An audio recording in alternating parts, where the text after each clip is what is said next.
Hey guys, it's Charlie. It's November 9th, Monday. Official unemployment numbers, 10.2% unemployed, 18% underemployed, 36 million people on food stamps.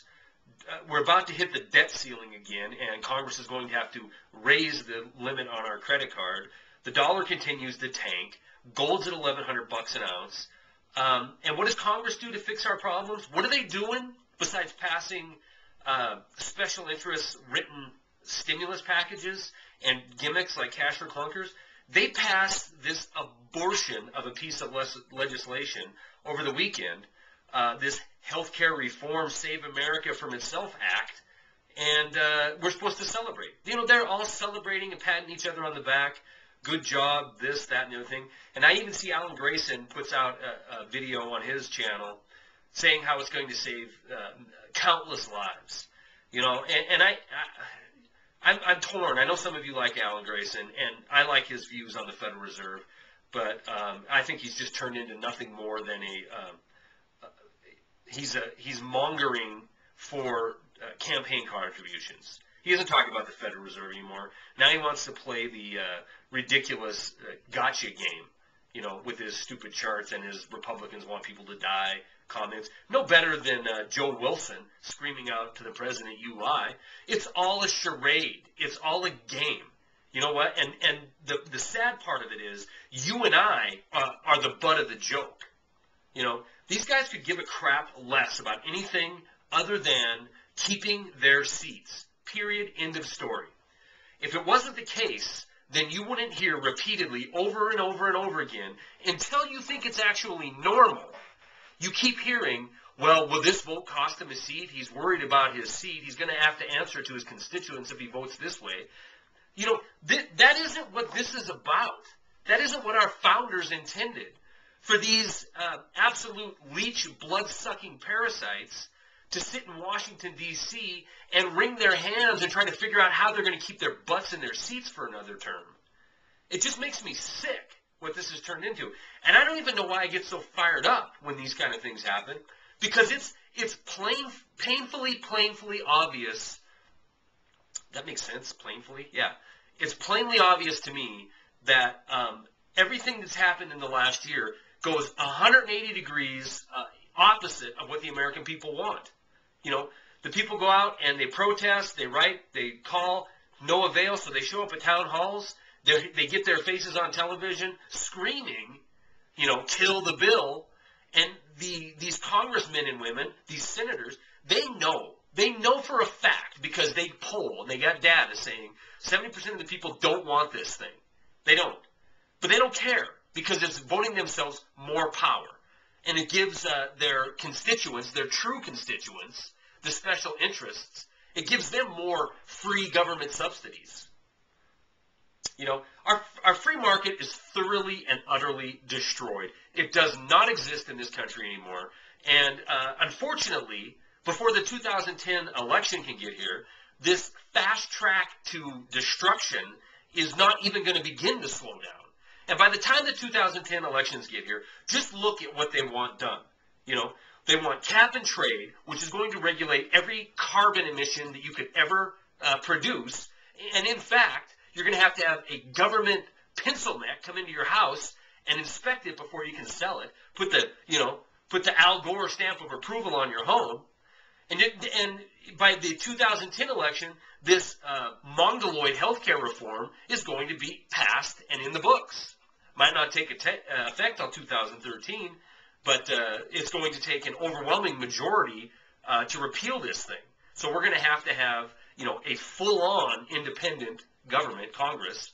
And what are you going to do? Hope for the Republicans to get in there and do any better? Because they've shown that when they have both the House and the Senate, they're as big as bastards as the Democrats. Again, I'll say it. It's a two-headed, one-body monster that must just be eliminated, period. All of them have to go. Term limits have to be set. We have to start getting people that go to Washington because they want to be successful for the country.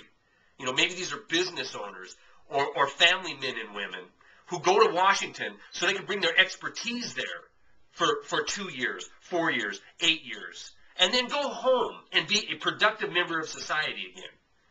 Because everything that happens on the federal level, all these programs they create, all these alleged 600,000 jobs they've saved, this is unsustainable. You can't keep taking money from producers and giving it to consumers, okay? Eventually, the parasite's going to kill the host. And I think we get closer and closer to that. It seems like every other week they pass some piece of garbage legislation that's going to do nothing more than burden the core of this nation. You know, the 120 million that are supporting the other 200 million. It's ridiculous. Okay, that's enough rant. I'm also going to attach a story about Goldman Sachs, Morgan Stanley, and J.P. Morgan Chase. Because the big three on Wall Street, the big three firms that should have went the way of Lehman Brothers, you know, non-existent, they should be out of business right now. But because we saved them at the behest of other Wall Street banksters, this year, 2009, those three firms have a 60% increase in their bonuses to the tune of almost $30 billion in bonuses. God, that just makes me sick. $30 billion these companies are handing out to their employees. Why? Why? I mean, they would not be in business if it wasn't for you and I 100% giving them cash and backstopping their casino debt obligations. This is insanity. We have just absolutely crossed the Rubicon into complete and utter insanity. Crazy. Let me show you what $30 billion will buy. $30 billion. Okay, I'll do the same house thing. It'll buy 200,000, $150,000 homes. There's your home, leaking money into the air. I changed my car. I went to a pimped out four-wheel drive pickup there. You could buy 750,000 of them at $45,000 a piece. And for all you Michigan guys that I ticked off last time, you could buy Michigan times 10. And there's Michigan with the Upper Peninsula in the right spot. Or, this is for the general sheeple out there, because it is Monday night. You could buy the entire NFL. That is every team in the NFL. Let that sink in for a minute, because it's every single one of them. And have 800 million approximately left over to have yourself a nice NFL bash. Guys, we have, I don't know what we've crossed into, but it's, you know, you got to laugh at some time. You have to laugh at some point, or you're going to go absolutely crazy and insane. So, you know, I'm going to keep pounding my message out there, which is prepare, prepare, prepare, mentally, physically, financially, and, you know, hang on. It's just going to get more strange by the day. That's all I got.